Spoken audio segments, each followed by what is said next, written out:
Good afternoon and good morning, depending on where you are listening and watching this first webinar of the Alliance for Pulmonary Hypertension.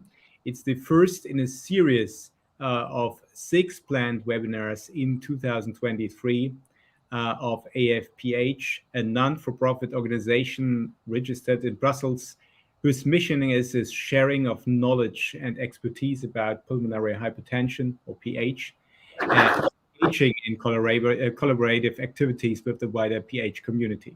I'm Andreas Reimann, co-founder and managing partner of Medicum, and we are happy to support the Alliance for Pulmonary Hypertension as a secretariat, and I'm happy to facilitate this first webinar. I'm pleased to be joined by a very distinguished faculty. First and foremost, Professor Marc Humbert, who is a world-renowned PH expert. He is director of the French National Reference Center for PH as a keynote speaker. But I'm also delighted to welcome 2 expert PH patient advocates, that's Pisana Ferrari and Gergely Meszaros. We will first listen to Professor Humbert because this webinar today talks about the importance of shared decision-making in PH therapy. And Professor Humbert has a couple of updates on the most recent guidelines on PH. Professor Humbert, the stage is yours. Thank you very much, Andreas. Welcome, everyone. Thanks very much to AFPH for the invitation to be part of this first webinar. So, as you said, I'm a professor of medicine at Université Paris-Saclay in France, and I am in charge of the French Referral Center for Pulmonary Hypertension. And it's really not a small task. It's a very important task.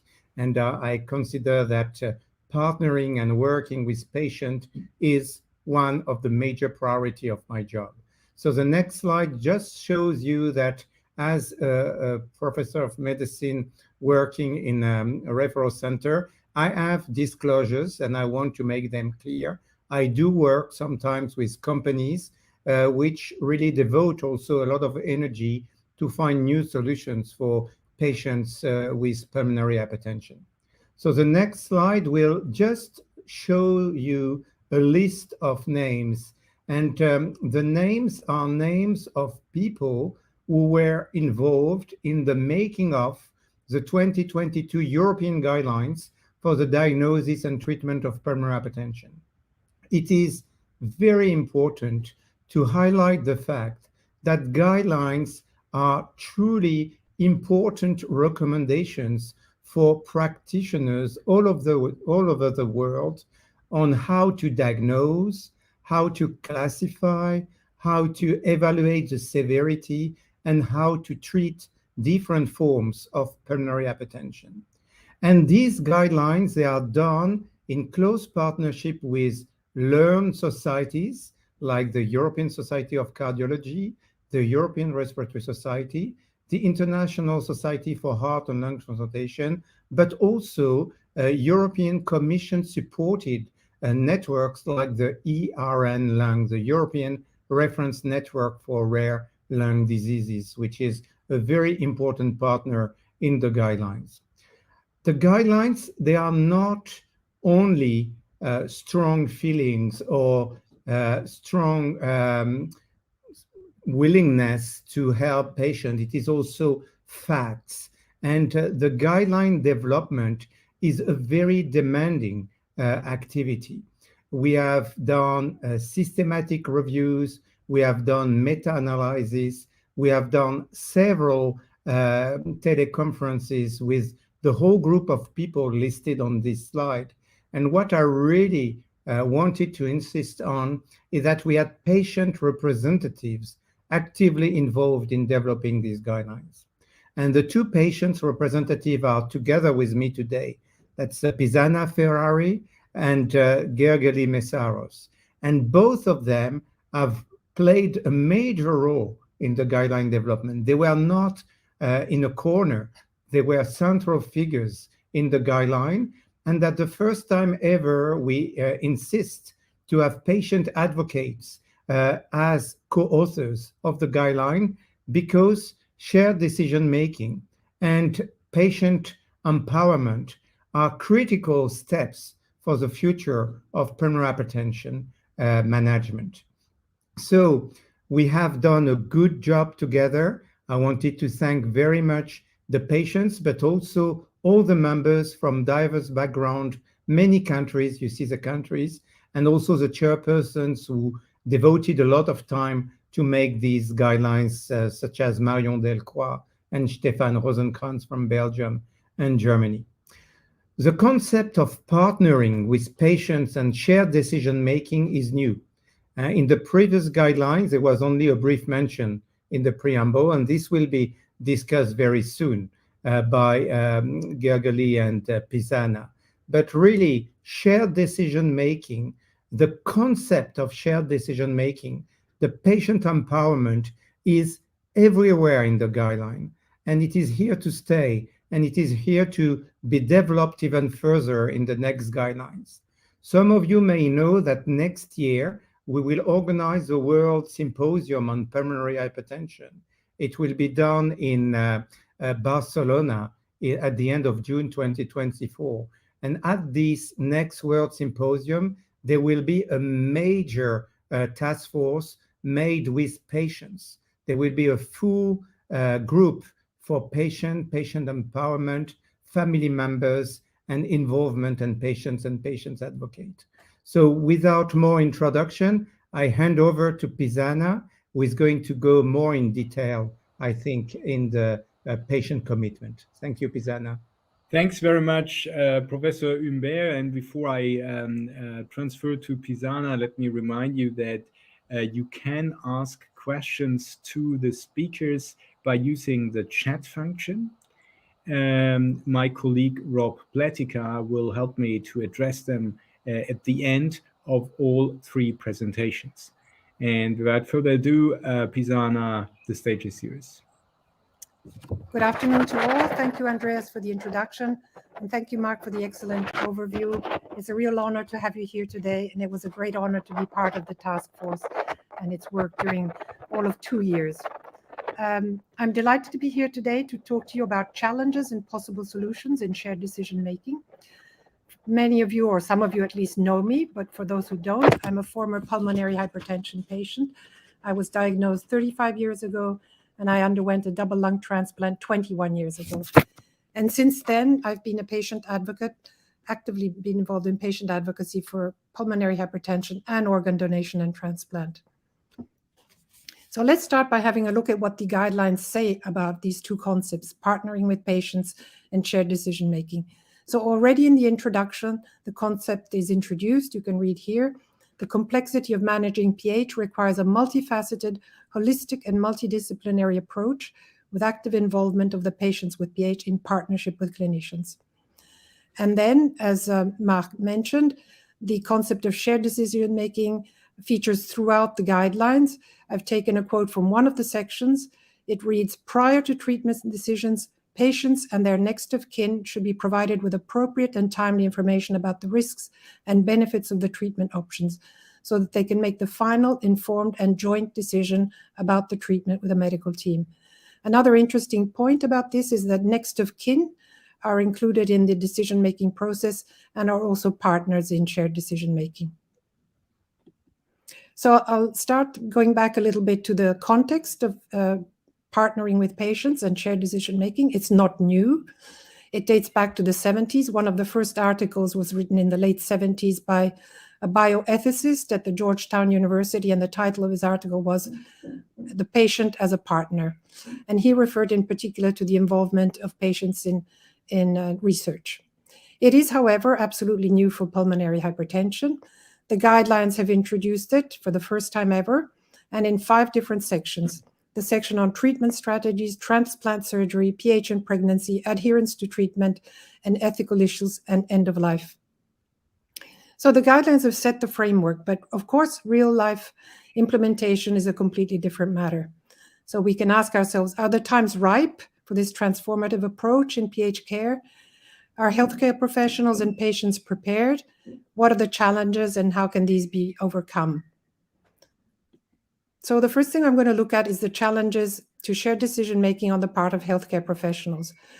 I think, first of all, we need to take into account the fact that there is a traditional paternalistic view of the doctor-patient relationship, which is now changing, but in some cultures and in some contexts, this may still be the case. It was the doctor knows best concept. There also may be a lack of trust from the part of a doctor in the patient's capacity to understand medical information.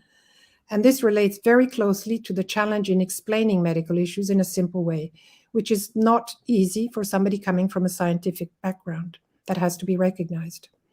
There may also be a difficulty in aligning personal views of necessary care with patient preferences. I mean, healthcare professionals may give priority to medical outcomes, where patients may prioritize quality of life. Communication skills is a very big topic, and we don't have the time to go into it in detail today, but it relates very much to the language that is used, both verbal and nonverbal. And by nonverbal, I mean body language, gestures, attitude, listening, capacity to listen, and all sorts of other factors that are very important in creating an environment that is favorable, that is conducive to shared decision-making. There are also time constraints. This is a reality, and I'll be looking at that at a later stage. And language barriers, of course, because we live in increasingly multicultural societies and communities, and this is an issue. So my next slide is about challenges to shared decision-making on the part of patients. First of all, I think the most important thing is the lack of knowledge about PH. The rarity of the condition and the complexity, of course, do not help.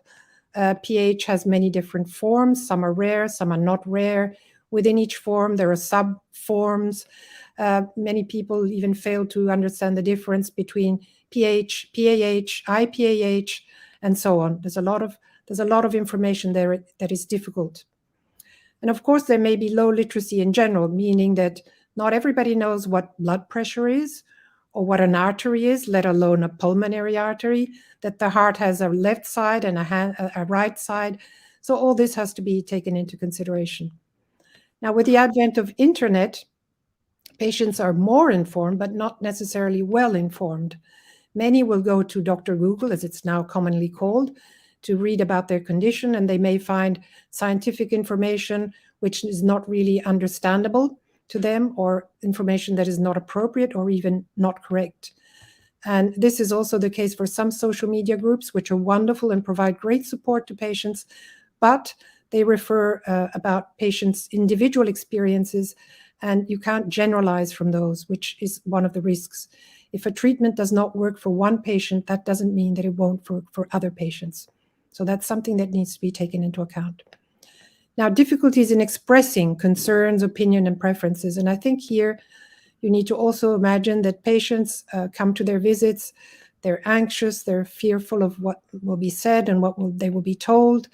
And this may impede their capacity to express themselves. Now, this I mentioned very briefly before, that there may be unwillingness to engage in shared decision-making. In some cultures, there's an emphasis on unquestioning respect for authority. So there's a fear of questioning what the doctor tells you. Another issue is that for whatever reason, some patients prefer not to be informed and not to be involved in shared decision-making. Now, this can either be a coping mechanism in the face of a very severe diagnosis, uncertain future, or it can simply be that the patient prefers to delegate to a family member or caregiver. There may also be religious and ethical concerns. For example, in some religions, blood transfusions are not allowed, and it's possible that other religions do not approve of certain medical interventions. Family influence can matter also, in the sense that there may be undue influence or difficulties in reaching a consensus. Age, whether young or old, and cognitive issues, which may impede being fully informed and being able to take part in in shared decision making. Again, time constraints and language barriers, these are common issues with healthcare professionals. Now let's look at how these barriers can be broken down or at least mitigated to some extent. I think it's important, first of all, to understand the respective positions and agendas. So find some common ground. Sometimes that means a compromise between healthcare professionals who want to who suggest the most powerful treatment or medical intervention, surgical options, and patients who might prefer to have a treatment that is easier to administer, has less side effects, and they may simply prioritize quality of life over quantity. Improving communication skills, that goes for both. Learning to make the most of available time is a very, very important issue. And I think this can be addressed by both patients and healthcare professionals. Patients can prepare their visits ahead, maybe keep a diary and come to the visit or to the clinic with a clear idea of what they want to ask and what they want to get back from the visit. And on the doctor's side, I think it's a question of being present in the moment. So giving undivided attention, no distractions, no phone, no looking at the computer. And time is a little bit like weather. There's a perceived temperature and real temperature, and perceived time and real time.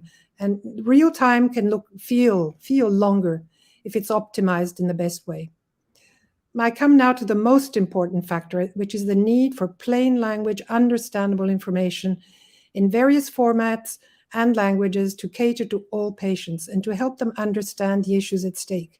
So this can be images, video, infographics, cartoons, graphic novel, whatever. This is really essential in order for patients to make truly informed decisions about their care. And it's essential for true patient empowerment and SDM, shared decision making. So patient associations can play a key role in this, in facilitating this process in collaboration with healthcare professionals. And I'm delighted that the guidelines now mention co-creation of educational materials with healthcare professionals. This is very, very important. I come to my last slide. Just to recap, the inclusion of patient representatives in the task force testifies to the PH scientific community's commitment to the concept of partnering with patients and shared decision-making. So I think this is a major milestone. It bodes well for the future, and it's here to stay, as Marc said. It's also a recognition of the great value that patients can bring to discussions through the knowledge that they have gained from the direct experience of the disease. There are limitations and contraindications. There are health professionals who point out to these. Urgency, cases in which there's no time to consult. The gravity of the situation, which means that the most aggressive treatment should be put in place. The age of patients, again, whether it's young patients or older patients, cognitive issues, and in some cases also costs. So to conclude, I think it will take time and efforts on both the part of healthcare professionals and patients to achieve true shared decision-making. Patient empowerment is at the very heart of effective shared decision-making. Our next speaker will be talking about this very important topic, and I now hand over to him. Many thanks for your kind attention. Thanks very much, Pisana, for sharing us the challenges of shared decision making. And as you said, quite importantly, they call for empowerment of patients. And I'm happy that Gergely will talk about this.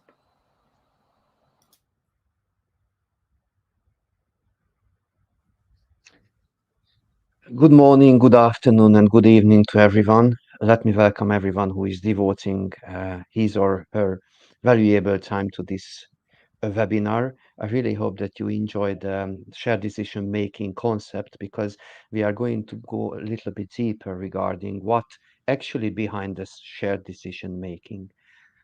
As Marc kindly mentioned, I was part of the task force regarding the ESC ERS guidelines on pulmonary hypertension together with Pisana.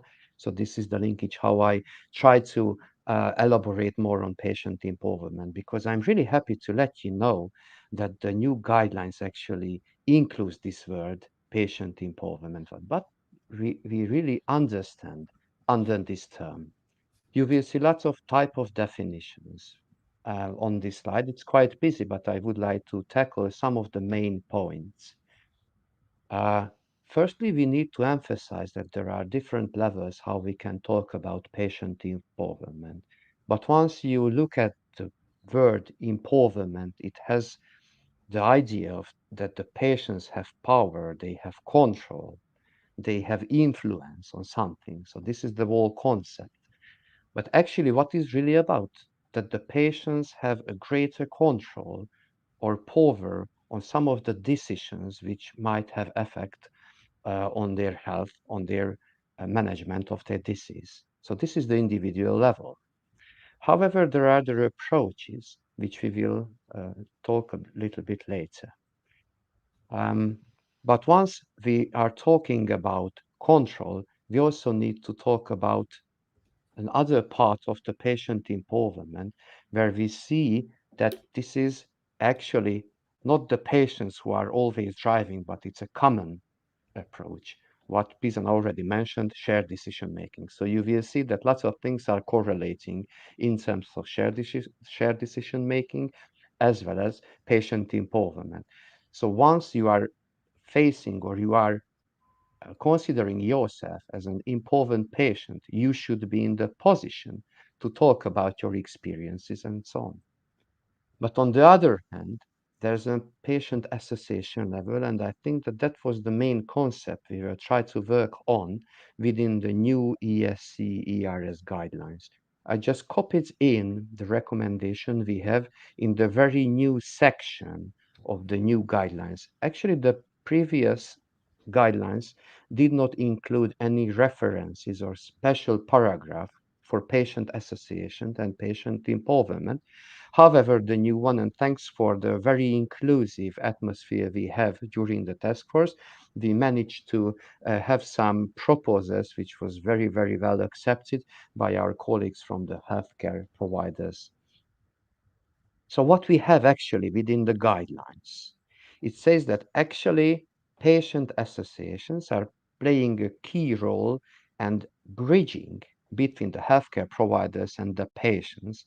And once they are playing this very important role, they are delivering various services. And throughout such kind of services, they contribute to the empowerment of the patients. We will talk a little bit later about such kind of constructs and domains of patient empowerment. However, I need to stress that there's a specific recommendation within the new guidelines that healthcare providers, how we say in the guidelines, PH centers, and patient association need to collaborate, and it's recommended. And we will see what is the reason of this. We received 1C for this recommendation, which means that one is the recommended type of recommendation because there are lots of levels for this. And C is not very well established, which means that you do not have any trials behind it, but rather a consensus and so on. So I think that this is a big project for PH patients and healthcare providers to provide solid basis and try to upgrade this level of recommendation to B. You will see that in other disease areas, there were lots of efforts, how they can build up as a result of some systematic reviews, some measurable data which can underpin a higher level of recommendation of such kind of collaboration.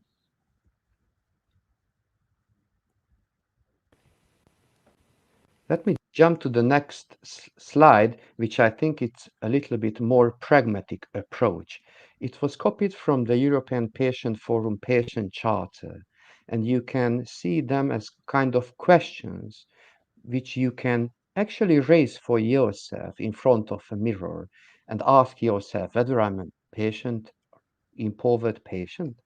The one is about I am more than my health condition. I think it really relates to one of the magic words we usually have in terms of PH management, and it's also included in the new guidelines. It's about holistic care. So once you as a patient attending in the healthcare providers, you should not be considered as a sole condition having group 1, group 4, group 5, but you should be have a holistic approach, which means that you should be treated as an integrated individual. The next one is again very interesting, and I think that it has been already discussed in details by Pisana. Am I an equal partner in all decisions related to my health?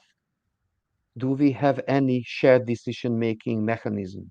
Is it possible that my input, my real-world data, how we call in scientific words, is it important once I'm transmitting to my treating physician and once my treating physician, together with me, making a decision on my disease management?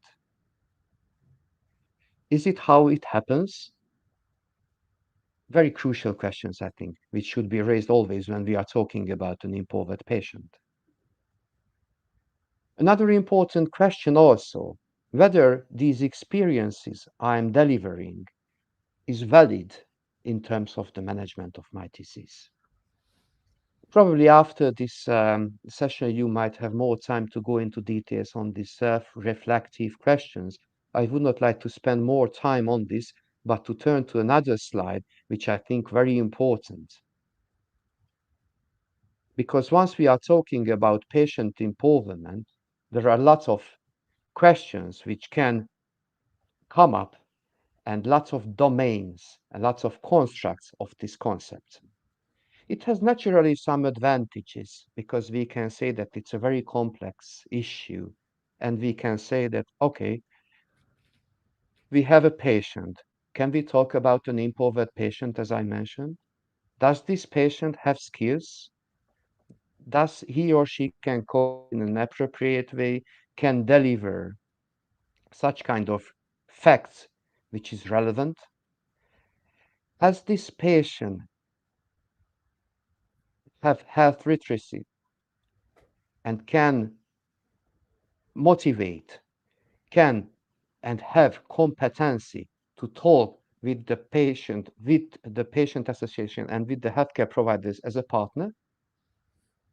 I need to underline that once we are talking about these components, and you can see the understanding of the patient role, it's not about that you should be Dr. Google, as Pisana mentioned. So nobody expect from your end, neither the patient community, if you are part of a patient association, nor your healthcare providers, that you are having a medical exam and you are the best medical treatment of your own disease. But you should have the basic understanding of your disease, and you need to have the understanding how the mechanisms are working, because in such a way you can have a fruitful discussion with your physician. I know that there are always time constraints, and I also saw some comments within the chat that the treating physicians are not always having enough time to address all these questions. But if you are not prepared as patient for such kind of patient visit, you are losing your valuable time you are spending with your treating physician. So this is very key, and later we will talk about how the impoverished patient can contribute to a more effective and efficient healthcare system. Because if you are not prepared, you are just losing the time. And the fourth component I would like to spend a little time on is the present of facilitating environment. We know that in some countries, due to some cultural reasons, it is not even possible to tell that you are having such kind of disease. We also know that you might risk your job, your workplace, if you disclose such kind of condition to your employer. However, on the other hand, I need to stress that the guidelines provide such kind of facilitating environment by the recommendation of that the healthcare providers need to collaborate with patient association. I know that it's not about with patients, so there's a bridge again, but it's very important. And I think that once we have this, it means that it is a facilitating environment. I forgot to tell you on the last slide, but I think it needs to be underlined, and it was also addressed, the information. What type of information should the patients receive throughout the patient journey? We know that in some cases, as Pisana mentioned, some of the patients are not really interested in some of the details. Others would like to be expert patients. Some of in your patient journey are appropriate information, some of are not. I just checked last night the whole pages, I mean the complete guidelines, cost of 144 pages. It has more than 800 references, which means that none of us as patients will go into details. But I'm really happy to let you know that we have, and many thanks again to Marc and the chairs of the task force, that we have lay summary of the guidelines, which really support such kind of information needs of the patient and really contribute your understanding of the disease and your patient role. On the low part of this slide, you can see another grouping of elements and components of patient empowerment, but there are some overlaps. In the next slide, I will show you why it is very important and why it's actually a disadvantage for us. But once it comes to the question that we would like to have empowered patients who are informed, who are partners, who are in the position to take part in real discussions as part of the shared decision making. We always ask the question why it matters, why it is good for the patients. Is it good for the community? Can we measure it? Is it really relevant? Yes, actually, it's really relevant, I need to admit. So the patient empowerment concept comes from the WHO from 1998. So it's not a very new concept. However, we just have in the new guidelines in 2022. So it's a long journey about patient empowerment. We see in other guidelines that it's already happened. And in other guidelines and disease areas, we see a big admire towards PH, how the patients were involved in such kind of task force and discussions. I'm going to talk about this in another conference, how we as patients were involved and patient advocates were involved in this matter. And you know, it's important to emphasize and underline that it's not only a mandatory tick box that you are involved and go on, but as Marc mentioned, we were real contributor by proposing some of the texts in the healthcare, in the patient centers, PH centers, in the patient empowerment and patient association, in the quality of life questionnaires and so on. So patient empowerment means, and it also meant in the task force also. But as I questioned previously, does it matter for the community? Yes, it matters, because if you are an empowered patient, you can be treated in a more effective way. The country, the healthcare system can save more time on this. So one of the paper I'm referring to is coming from the UK, from the NHS, and they were really happy that once they could measure that some of the patients getting more and more in terms of health literacy and so on, they have a better care.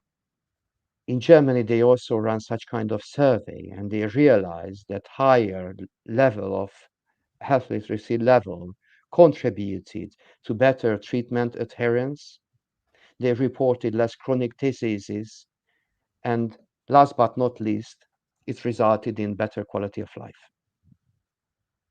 But once we are talking about patient empowerment, you already learned that, okay, it's a very complicated term. There are lots of domains, constructs, how we can actually build up these concepts.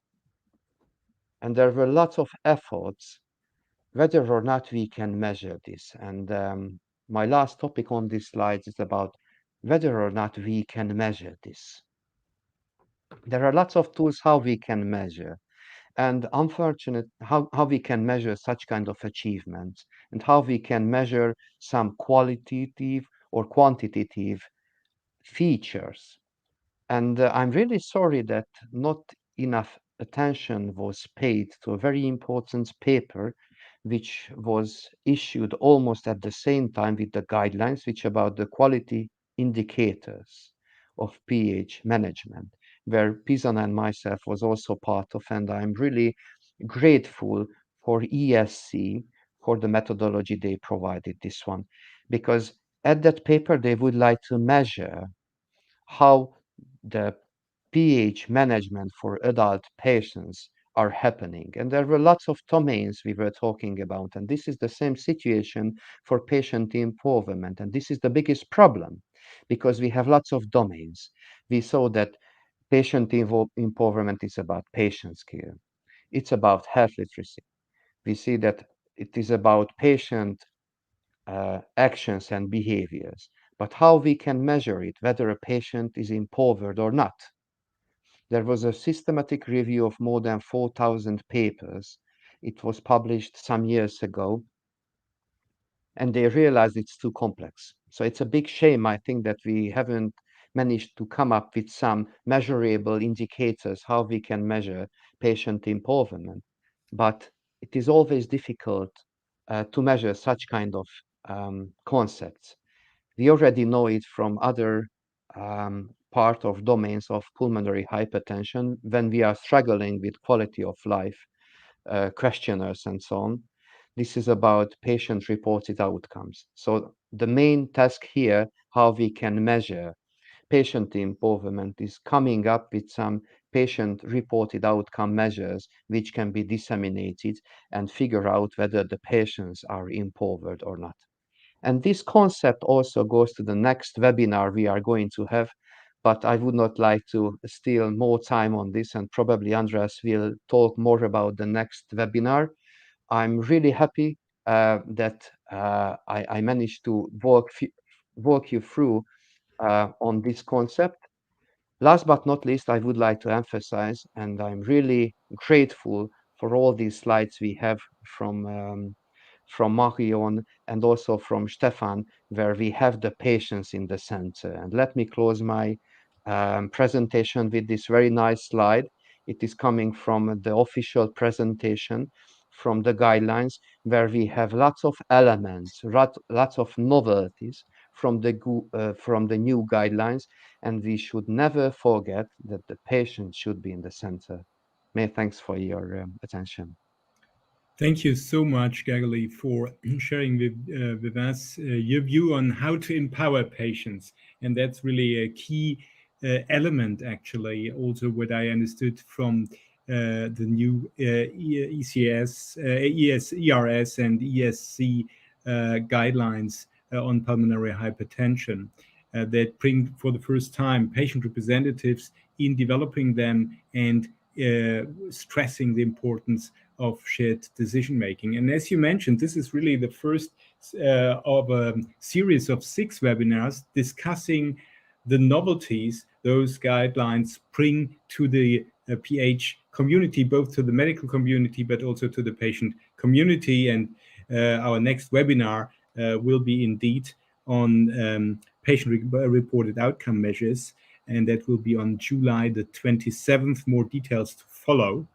And there will be other webinars on other subjects like the treatment algorithm, new multimodal approaches to care, pregnancy, family planning, and the role of patient associations.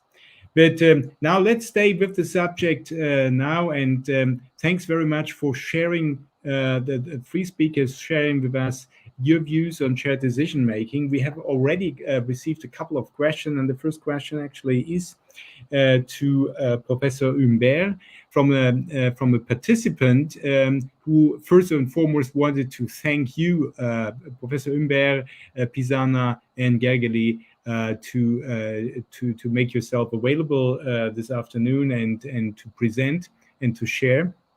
The question is to Professor Humbert.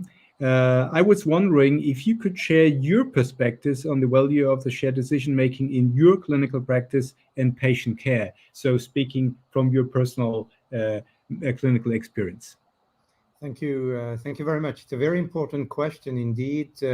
And of course, one size doesn't fit all. I mean, you can have different approaches in different settings. And as both Pisana and Gergely said, there are very different approaches in different places according to background, religion, setting, etc.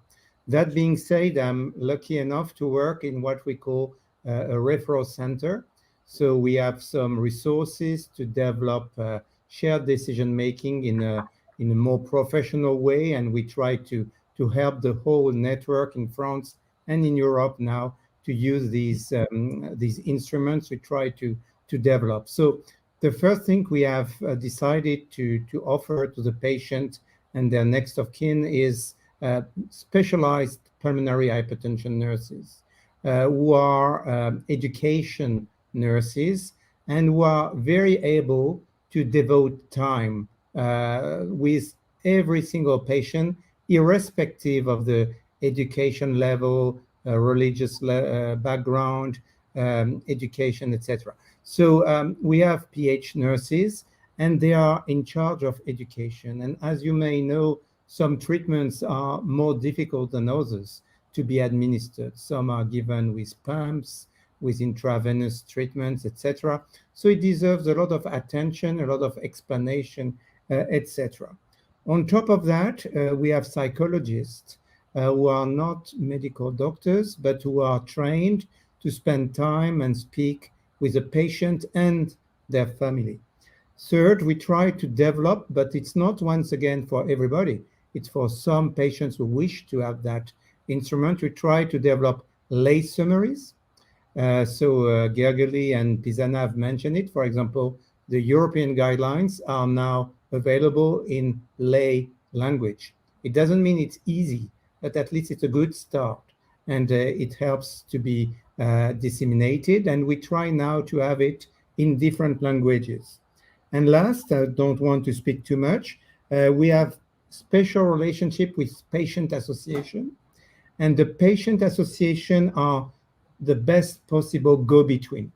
And clearly, next Saturday, this Saturday, I will speak at the French HTAP France, French PH Association, and I will make a brief summary in lay language of the guidelines, the research in pulmonary hypertension, the new treatments, not only drugs, also interventions, etc.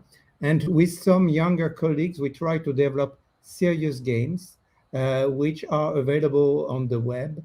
And that's not for everybody, but that's good for some patients who like to have more direct interference with what we do. So a long answer, but we have different instruments to adapt to the many patients.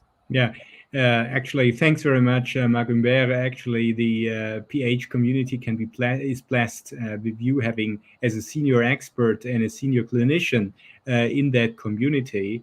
I just wonder what happens in those countries and in those situations where not such an committed clinician is available. And let me say this: the Alliance for Pulmonary Hypertension has launched a knowledge sharing platform, and my understanding of that platform is that really this best practice examples like yours should be shared with others. And this seminar, by the way, will be on that platform very soon as a live stream, so all the listeners and all who couldn't make it today can also review that. We have another question actually from Turkey, and Pisana, you were talking about time constraints as one barrier to shared decision making.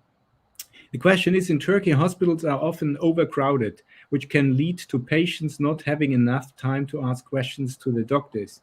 In this situation, what can be done for patients? And I don't think it's a problem limited to Turkey. It's all over the place. Pisana, any ideas? Well, as I mentioned, Kamil Hamidullah. Okay. Thanks very much, Pisana. As I mentioned in my talk, there are ways to not mitigate this problem, not overcome completely. For example, if patients come prepared to their visits, or even send their questions ahead, if that is at all possible, if the doctors allow for it, and to come to the meeting with a clear idea of what they need to get back from it and what they actually want. So I think it's also, I'm not saying that's the ideal solution. It's also a matter on the part of the doctors to really dedicate undivided attention for even the very few moments. Just make sure that that time, whatever and how short it is used at best. Maybe in future it will be possible to have apps where doctors can receive the questions, where information or questions can be shared with the doctors. I don't know about that, but certainly preparation is a key element. Gergely, anything to add here from your side? Yeah, I think it's very important what Pisana mentioned, preparation. So we usually propose to have some notes on the patient side because it always occurs that, okay, I just left the doctor's room. Oh, I just forget that one. That was the most important question I would have liked to raise. So I think it's really useful to have some notes. There are lots of applications which the patients can use for this. So be prepared for such kind of. I would not say that it's like an exam you have in a school or something like this, but anyways, you should be really focused, as Pisana underlined, and have lots of well advanced questions which you would like to have answers to, because in such a case you can also save time on your treating physicians, and also you can get really the answers you are looking for in a very limited time when you are with your doctors. On the other hand, we also saw, as Marc already addressed this, that nurses are playing a more and more important role in the treatment of PH patients. But naturally, there are some questions which should not be raised for the nurses, but for the physicians. So probably in some cases, you might also think about that some of the questions might be raised for specialized nurses. Probably they might have more time than our busy physician partners. Yeah, there is another question regarding, well, the relation between a specialist center and a, let's say, field cardiologist.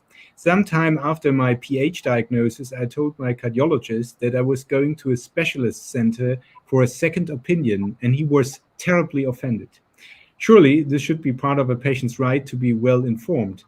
But what role would you say, and that's a question to Professor Humbert, play cultural aspects in shared decision making?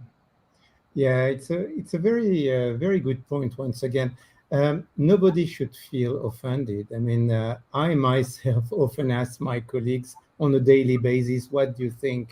What would you do?" And second opinion is very valuable. In fact, knowledge on pulmonary hypertension is not present everywhere. So we do our best with the guidelines, but also the guidelines are adapted for example, my own language, French, and we do also develop summaries for the GPs, for the family doctors, as well as the lay summary we already discussed. People should understand that the technique and the challenges of managing a patient of pulmonary hypertension is very important. And even in a specialized center, we have what we call the multidisciplinary meetings, where you have people from different backgrounds, including nurses, including psychologists, including social workers, who do share their feeling about one case. If a doctor is offended because a patient looks for external recommendation, it's a problem. It's at the root. I mean, it's not the way it should be.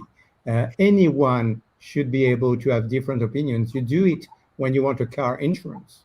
When it's your own health, you should do it. I mean, my own opinion is that every single patient should have multiple opinions, but at the end of the game, they should have one recommendation for the management, the follow-up, and there are many ways leading to Rome.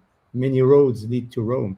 And you can have sometimes different initial approaches, but what matters is to have multidisciplinary decision, shared information, patient empowerment. Some patients may wish to have some time before considering a more aggressive management, and we accept that, of course. So I like this question, and I'm sure Pisana and Gergely have more to say. Yeah, any thoughts from your side, Pisana? Yeah, I completely agree with everything Marc said, and I come from a country, Italy, where there's still a rather traditional view of medicine, though this kind of incident would not be uncommon, and unfortunately, I think Yeah, we things have, are, sorry. it's also a question of generations. It's more the older generation. Perhaps with the younger generation, this is going to change. In fact, it is changing, but it's still there. That traditional view that doctors are like gods in a way, and you don't question them too Yeah, much. that's also a point Dega Gesimoglu raised from Turkey, who's saying that in Turkey the doctors are like gods, and how could you expect doctors to think about the value of the patient's opinion? But that's certainly a cultural thing, but probably not only, as I said earlier, and you mentioned it, not only in Turkey.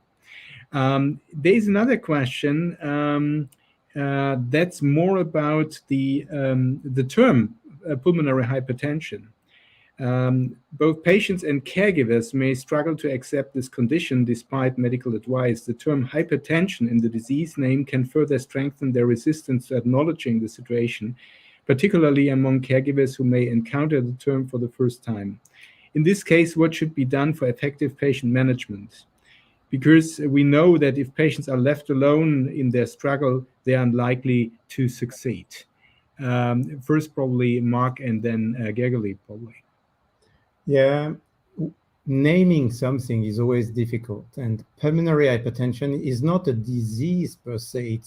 It's an umbrella term with many subcategories of diseases. So our role is to raise awareness, to improve education, to engage as a community with the patients, the family doctors, the expert doctors, the referral centers, and naming is always needed. And pulmonary hypertension, I don't see a major problem with the term.